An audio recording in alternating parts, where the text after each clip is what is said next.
can change quickly. That's why you need a forecast you can trust. Storm Center 7 is the only local weather team with its own live Doppler radar, giving you the most accurate look ahead as storms develop. Indications on radar have shown rotation. And when time is critical, live Doppler 7 is 2 minutes faster. You want to be prepared now. Your team of severe weather experts dedicated to keeping you safe. That's Storm Center 7. Weather coverage you can count on. Breaking news, weather, and traffic. Weekdays starting at 4:25 a.m. City Council will vote on an ordinance that would allow more people to have chickens and ducks. As of now, residents are allowed to have chickens if they live in a single-family home and have more than an acre and a half of land. The new ordinance, however, would expand that to allow people with less property to own chickens. The city's chief planning commissioner said this will allow more children to participate in 4-H. Residents with less property will be able to raise the chickens at home instead of renting a space. Springfield leaders are working to rebuild one of the busiest, most crash-prone roads in the city. The project to reconstruct Durr Road has been in the works for about a year now. Leaders said a plan called Alternative 4 would turn Durr Road into a 5-lane road with a dedicated left turn lane. This plan was chosen, leaving 3 other plans on the table. Alternative 4 would also add a multi-use path for bikers and walkers on the east side of the road. So if I have to sacrifice some frontage to accommodate the bike path, I'm good with that. To be finalized, the plan must be approved by 2 groups, the Transportation Coordinating Committee and the Ohio Department of Transportation. The TCC meeting will take place next Friday. Well, today, of course, marks the 75th anniversary of D-Day, and that's when American troops and their allies took the fight to the Nazis in France during World War II. Correspondent Ian Lee is in London with more on the sacrifice to liberate the world from tyranny. The last time Tom Rice jumped out of a C-47, he was surrounded by death and darkness. 75 years ago, the platoon sergeant parachuted with the 101st Airborne over Normandy, France, to fight the Nazis. This time, the 97-year-old dropped into a peaceful Europe. Great. Beautiful drive, beautiful jump, beautiful flight. Everything was perfect. Today, the world remembers Rice and all the Allied troops who hit the beaches of Normandy, scrambling every inch straight into German gunfire.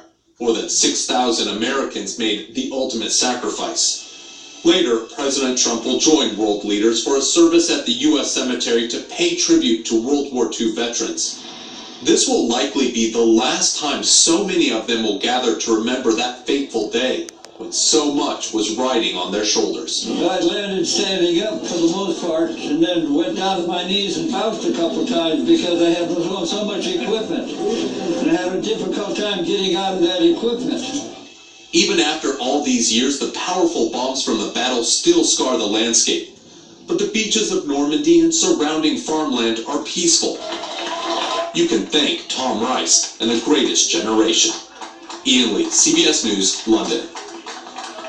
The United States Air Force Thunderbirds will soon have a piece of Miami Valley with them 365 days a year. That's because Beaver Creek native Captain Kyle Oliver will be taking on the role of Thunderbird number 6 for the 2020 season. It is an absolute thrill and honor. I am beyond excited to have been selected to represent over 685,000 Total Force airmen all over the world. The Thunderbirds will perform at this summer's Veteran Dayton Air Show starting June 22nd. For the 75th anniversary of the D-Day invasion, the National Museum of the U.S. Air Force will be holding special events throughout the day today. On June 6, 1944, more than 150,000 American, British, and Canadian troops stormed the French coast. The invasion of Normandy started the liberation of Nazi-occupied France and was the beginning of the end of World War II in Europe. Today, the museum will show films, there will also be a wreath-laying ceremony, and interviews with veterans.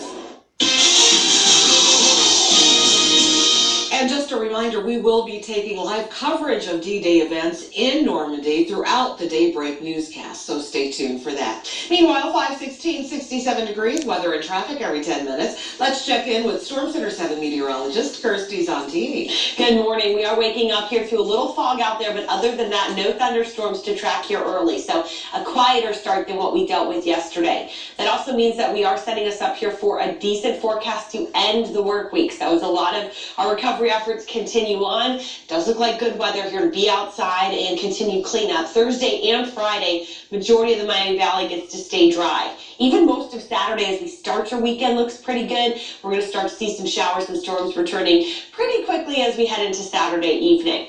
Our UV index, one of the things that will impact you as you're outside today, is a 9. So whether you're taking the kids to the pool or you're continuing with volunteer work, keep in mind if you see scattered clouds but you're still seeing a shadow when you're outside, that means you're still able to get a sunburn. When it comes to pollen across the Miami Valley, again, we've got 2 different types to impact you. Whether you're sensitive to tree pollen, that's going to keep dropping as we end spring and get closer to summer, but the grass pollen is elevated up to moderate, and because we've been so wet over the past several weeks, our mold spore count is still moderate as well, so that could be giving you a few issues. A live look outside in Urbana, you can see our skies are broken here, so we are getting some clearing of the skies, and that will help for some of that fog to develop. So keep that in mind, especially because our winds are calm. So this might be something that gets a little bit worse over the next hour or two. You can see up towards Bellefontaine, we do have visibility below a mile. It's dropped off in Richmond, Indiana, I think parts of Darke County as well, so just kind of hit or miss, but majority of the area visibility is well over 3 miles, so that's pretty good. Live Doppler 7 radar scanning the skies. We're dry for you this morning. You can see the big picture, nothing really coming into the Miami Valley either. So we do get a pretty quiet day with just scattered cloud cover. Getting to work, getting home from work, I don't expect weather to be a big impact for you today. We're at 63 in Greenville, 65 in Springboro, 63 degrees in Springfield. So a nice pleasant morning, and that will lead us into a warm afternoon. 82 in Dayton, will be around 81 in Sydney and 83 in Centerville. That is warmer than normal. Getting ready today, it's warm enough that you don't need a sweater this morning, and I don't think you need to grab the umbrella either. So just enjoying t-shirts and shorts as we go through the afternoon. Tonight we drop to 63, so still kind of on the warm side, and tomorrow afternoon again, highs will be a little bit above normal. Most of us will be in the upper 70s to about 80 degrees. Futurecast for Friday shows we will hold on to some scattered clouds at times. As we head into late afternoon, you see just a stray shower to our south. I think the rain will hold off down there, so that means most of the Miami Valley gets a nice dry forecast. And your weekend planner, if you're going to take advantage of some dry time, we will have some dry time Saturday before the chance for rain starts to increase towards the end of the weekend. Your 5-day forecast here. Enjoy that dry weather while it lasts. We're going to talk a little more about your weekend forecast coming up. Now we bring you weather and traffic every 10 minutes. Let's check in with Sergeant Mark. Good morning, Sarge. Good morning again, Kirstie. Thursday morning drive. So far, it's been a good one. I want to check in with Traffic Tracker and show you some live conditions out on I-675. Looks like they're in the area of Route 48. Far Hills, and this part of the freeway looks good. Here is Clark County. This is Interstate 70 at Route 68 in the Springfield-Clark County area. And again, we are looking at very good driving conditions. I'm Sergeant Mark Bowron, WHIO Team Traffic. Today, of course, is the 75th anniversary of D-Day, when more than 150,000 soldiers from the U.S., Canada, and Great Britain stormed Omaha Beach in Normandy. This now is a live look from Normandy, France, where President Trump and French President Emmanuel Macron and others will participate in the 75th commemoration of the invasion on this day back in 1944. News Center 7 will join live coverage of the event as folks continue to arrive. When the program starts, we will join live coverage from CBS throughout daybreak. Stay with us. It's now 5:20, 67 degrees. There's nothing that I can see that would warrant a gun in his face. Terrifying moments caught on camera as a man allegedly tried to kidnap a 13-year-old boy. Storm Tracker 7, the mobile weather center that allows our team of expert meteorologists to be anywhere in the community. Storm Center 7 is weather coverage you can count on. Hi,